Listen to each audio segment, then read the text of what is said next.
In today's ever-growing business world, where startups seems to sprout overnight, it's easy to be overwhelmed. So why don't we get back to our roots and explore a story, a dream from our previous generations and learn from someone who has built a global empire just from the scratch.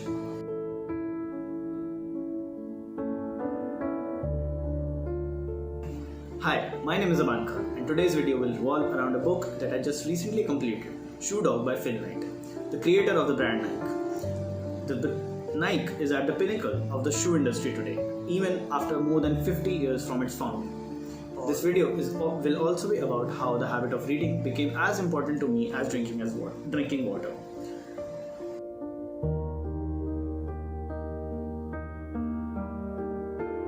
So I was trying to get into the habit of reading when I started college. During my second semester, I was on a break and went back home, and I found a book lying on my brother's table named Atomic Habits by James Clear. I did hear about it before, and so I picked it up and read the description, and then asked my brother if he's done with it, which he was, and then I brought it back with me to my hostel.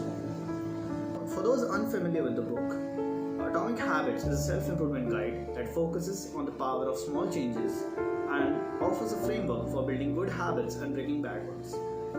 Although after reading first and second chapter, from which I did learn things, I still couldn't finish it until February 2024. The reason behind this was inconsistency.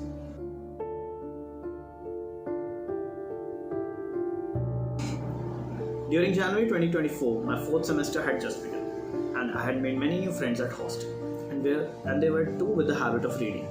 As I still wanted to get into the habit of reading and detoxify myself from the digitally dominant environment that surrounds us, I explored more books online and issued a few of them from my university's library. One of them was Shoe Dog. I wasn't really fascinated by such a biography and a story progressing like book, but as I was expecting and learning, I gave it a try. In 2 weeks, I read around 50 to 70 pages, mainly the introduction and the first few chapters. Although I still liked it, I still wasn't consistent about it. I was dangling between making other things my priority, and eventually I skipped reading for about a month. This with one of the two bookaholic friends that I mentioned before, and he advised me to leave all those books that I don't seem to be interested in and focus on 1 or 2 books at a time. He also mentioned that Shoe Dog has been a great journey for him, and he insisted on me to keep reading it, and so that was the turning point for me. Following his advice, I kept on reading Shoe Dog, carrying it everywhere, to my classes, to my home, and wherever and whenever I was traveling, utilizing my free time to read rather than doom scrolling on Instagram. I wasn't just reading Shoe Dog, but I was also reading Ionis's news and much more stuff online. In just 2 or 3 weeks, I got hooked. Every book has its own unique selling points for its readers, and every reader takes it differently. After the first few months of reading, my speed of reading and understanding increased by a lot.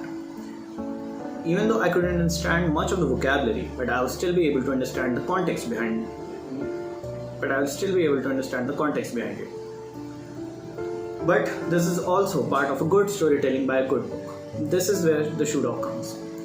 As mentioned on the cover page itself, Phil is a gifted storyteller, as said by Warren Buffett. Fresh out of the business school, Phil Knight borrowed $50 from his father and launched a company with one simple mission: import high-quality, low-cost running shoes from Japan. Selling the shoes, Phil Knight grossed $8,000 that first year, 1963, and today Nike's annual sales top $30 billion, and its swoosh is more than low. Sir Phil Knight had a dream and an ambition to leave a mark on this world. He was very clear with his goal. He wanted to create something and call it his own. As I read Shoe Dog, I realized the art of storytelling.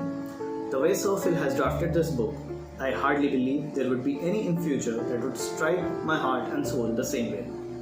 It is a balance of comedy, struggle, love, consistency, and many more emotions expressed in ways that one could immerse completely into just through pages and letters. As I was reading, I could observe myself going through a roller coaster of emotions based on the progress of story.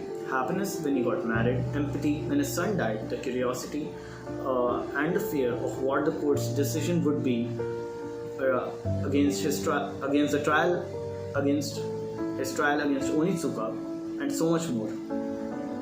From a business perspective, I learned about how business in previous eras struggled every step, even when their banks went empty, even when their cash flows were negative, even when they had to travel to different nations, conduct lots of meetings, push through situations of taxes, government, competition, and what's not.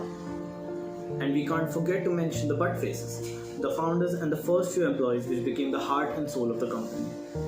Each one of them was unique, and each one of them was inspirational. And yet they have multiple personalities. Still, what they had in common was that they were true shoe dogs, and they believed in the dream Sir Phil had. What I loved and learned from the book Sir Phil and the Butt Faces was that don't give up, just push through. There's no stopping things. Be clear with what you want and don't give up on it ever. The story also revolved around mentioning of his imbalance between spending time with his family and the company. And there are also different aspects of life that tells us that time doesn't wait. Threats will keep on coming to you as challenges, and you will have to become stronger every time and overcome them every time. My favorite quote that I discovered from the book is, "It's never just business, it will never will be. If it ever does become just business, that will mean that business is very bad."